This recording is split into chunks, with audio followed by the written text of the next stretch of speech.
Marc Malusis with you in for BT and Sal. Rolling right up next 4 hours. Plenty of time to chat with, plenty of time to get into. Let's start it off with a little, and there's plenty to chat about. I mean, the Knicks making the right decision not to put up that dopey banner as far as the NBA Cup. And I like the NBA Cup. We'll get into that. Giannis, obviously, the rumblings, the rumors there. Not much as far as the Jets or the Giants concerned, other than the Jets firing their defensive coordinator, Steve Wilkes. I mean, who really cares at this point in time, given the disastrous season they've had and the Giants, obviously, decisions to be made by ownership following this season as far as the future of their general manager, Joe Shane. And we'll see exactly how that plays out as they're looking for a new head coach to try and win year two with their young quarterback in Jackson Dart. But we start off with a little bit of baseball.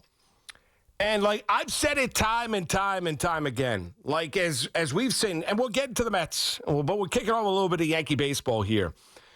The Yankees, in terms of still waiting here, and they want to bring Bellinger back, and we heard Hal go out there and meet with the media a couple weeks ago and talk about the fact that he's got to pay the city every February, and you don't know how much money it makes. I mean, basically telling you it's hard to be. I mean, it is difficult.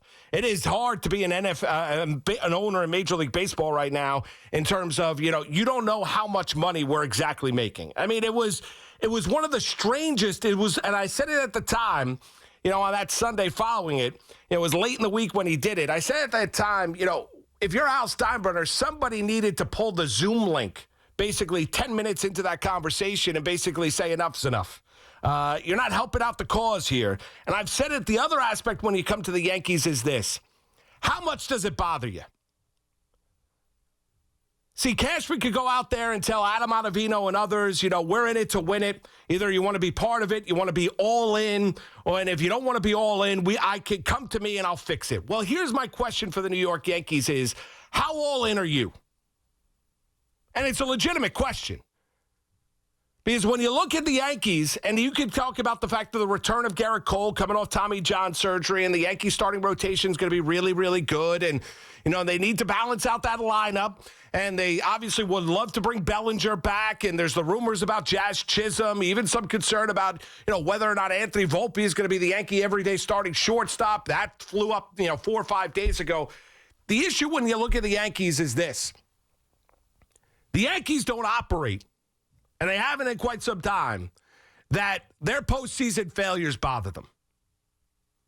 They don't. They operate differently. Whether you want to admit it or you don't, that is exactly how the Yankees operate.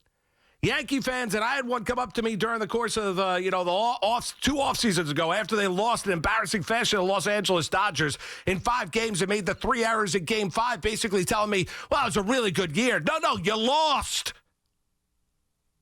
That's the issue that you have. The goal here is to win. And I hate the modern day thought process when you think about professional athletics of, if I'm happy with the process, I can live with the results. That is inherently BS. The process should lead to the ultimate result, which is winning. And if it doesn't, the process is broken. Because that's why we're in it. There's not Little League Baseball like Hoffman out in Eastchester. You're not going out there playing Pee-wee hockey. You're not playing mite hockey. You're not going out there playing flag football with the kiddos. This is professional sports. And if you're not in it to win it, and if you want to tell me that you are, but you operate differently, I don't believe you. See, it bothers Yankee fans to an absolute tilt when you bring up the idea that the Los Angeles Dodgers are the new New York Yankees in Major League Baseball, and they are. They are the evil empire. They go out there as they added Edwin Diaz this offseason to correct an absolute issue in the back end of that bullpen. They go out there, they add high-prize free agents like Yoshinobu Yamamoto, like Roki Sasaki, like Freddie Freeman. They make the trade with the Boston Red Sox and bring in Mookie Betts. They go out there and operate that basically they don't want to kill you. They want to slice your head off. That's the way they operate. Win at all costs. Do the Yankees go out there and operate that way? No, they don't. The Yankees like to pat themselves on the back time and time again. They like to tell you, hey, you know what? Roll the dice when we get to October. We'll see what happens. Build for the regular season. Cross the fingers, as the old cliche goes. Hope for the best come October. Regular season results doesn't necessarily impact or mean that you're going to be successful in October. And that, to me, you are minimizing those that performed well when you got to October. Those that were great when the pressure was great. Do you minimize Madison Bumgarner for what he was as an October pitcher? Do you excuse away Clayton Kershaw, great regular season pitcher, Hall of Famer, an absolute stiff in October? What about Bernie Williams? Bernie Williams, really good baseball player. Love watching Bernie. Number 51, burn, baby, burn, as Sterling would say. Very good regular season player. He was immortal when you got to October. Outside of Jeter, there was nobody else you wanted up in a big-time spot than Bernie Williams. Maybe O'Neill, but it was debatable. Now you look at the Yankees, instead of going out there and being in attack mode, and I'm not telling you have to go out there and spend like a drunken sailor, but what will lead you to believe? Were they in on Edwin Diaz? I mean, the Mets offered him 3 for $66. He got $69 million from the Los Angeles Dodgers, and he might have not wanted to pitch for the New York Yankees. Why don't you get involved?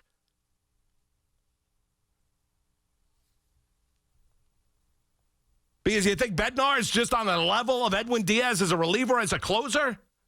That's the problem when you look at the Yankees. They'll tell you they're upset, as Hal is crying poor. They'll tell you that they're bothered. They'll tell you that the results are not good enough. Hal is telling you that everybody got along. I don't care. Not the Boy Scouts. Who cares if everyone sees eye to eye? The goal is, can you come together as a team?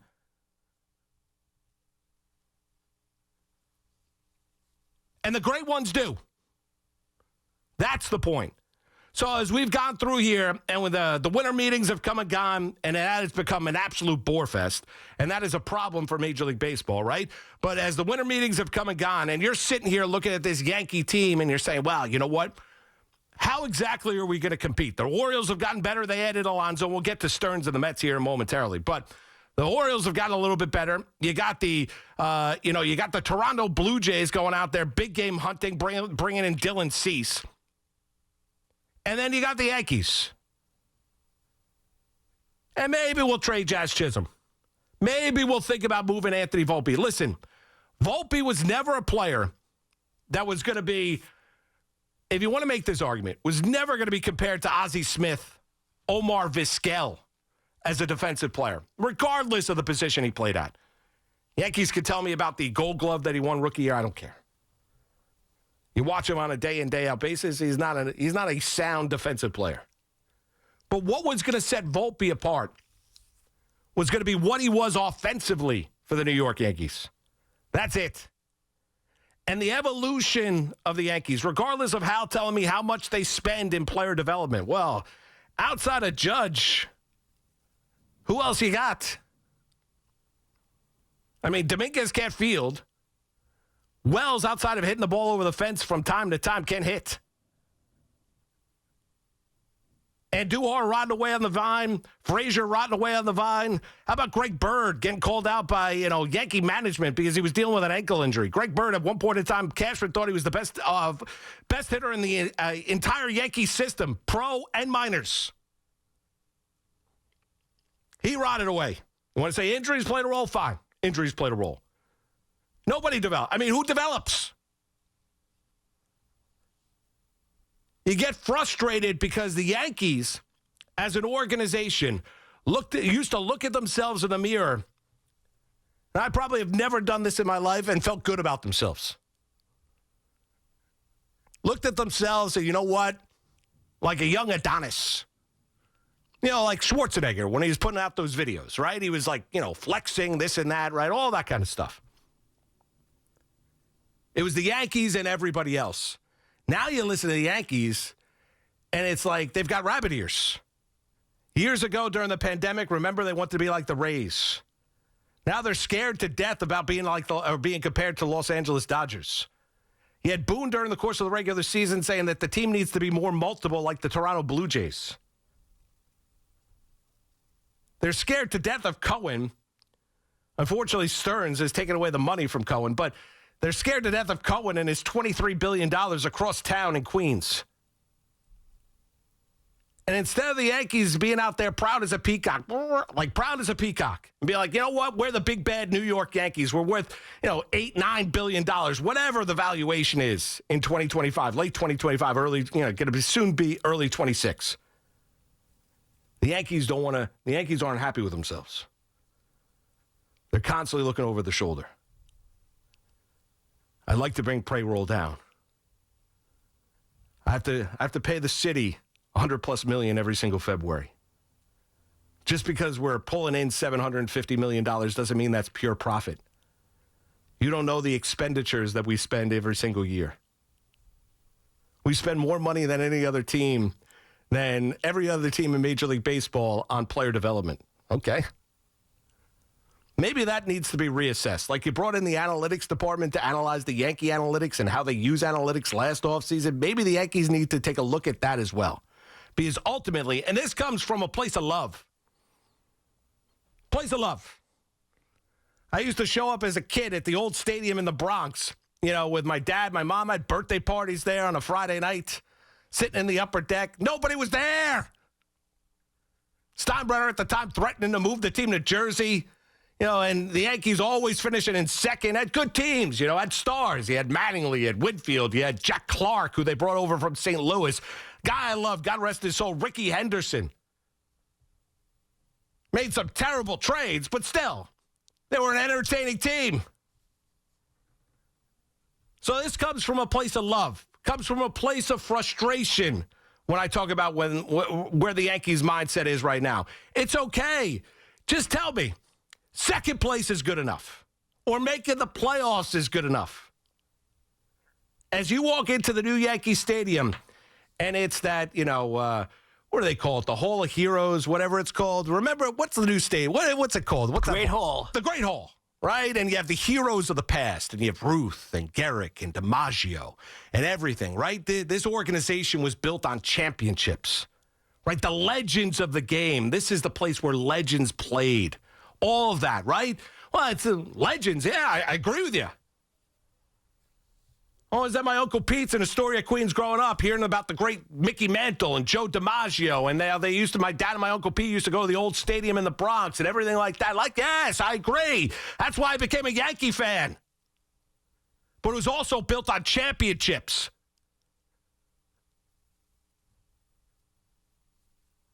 That's what it's built on. Not giving it the good old college try. Not making it to October and hoping for the best. But winning.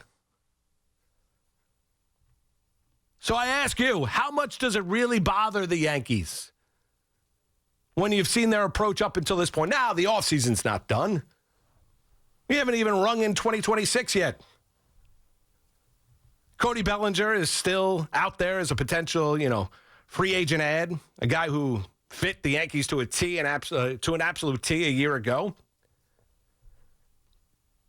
But how much does it really bother the Yankees, the fact that they flamed out once again in the playoffs? That they haven't won a World Series since 2009, and it's soon to be 2026. That the Dodgers are really the new New York Yankees in Major League Baseball. That might bother you, but that is the God's honest truth. And that is no debate. The Yankees used to operate like it was them and everybody else. That's the way Los Angeles operates now. And they're out west. Every Japanese star that was hitting, the open market had an opportunity to come. Even the guys that were not particularly good, like Hideki Arabu, Keiagawa. Matsui's great. But they wanted to be a Yankee. Now the Japanese stars, all they want to do is be Los Angeles Dodgers. It's all changed. It's all changed. But the Yankees can tell you about player development. Cashman, three GM meetings ago, can go out there and scold the media and tell you that our analytics department is not as big as you guys make it out to be. tell the media that he's taking those apologies when Volpe's hitting 320. Listen, the day that Anthony Volpe hits 320 in Major League Baseball, I'll question whether or not it is Major League Baseball that I'm watching. And Hal's going out there talking about bringing down payroll. And that it's tough to be a Yankee owner. Those are the times we're in. Don't worry, I'll get into the Mets and Stearns, who basically wants to strip down every star that you show up and watch Citi Field at. You know, Alonso gone, Diaz gone, Nimmo gone. Maybe Lindor gets traded to the Padres. I mean, and I saw the quote the other day. Well, Stearns he doesn't like stars. He likes grinders, guys that are going to be there day in and day out. Well, tell that to the Met fan that's showing up there. You better win. If you don't win with those grinders, nobody's going to be showing up at Citi Field. And you know what? You're going to be looking for a job. 10:18, Malusis with you. It's a Thursday midday. We're just getting going. Get a little bit of baseball. Don't worry, we'll touch upon it all. We'll get into the Knicks, Giannis, the NBA Cup. What a championship it was the other night out there in Vegas over the San Antonio Spurs. And I like the NBA Cup, but we'll get into that. We'll touch upon the Jets and the Giants. Costos will join us a little bit later on in the program as well. We're rolling right up until 2. It's a Thursday midday. Malusis with you right here. Where else? The Fan in New York.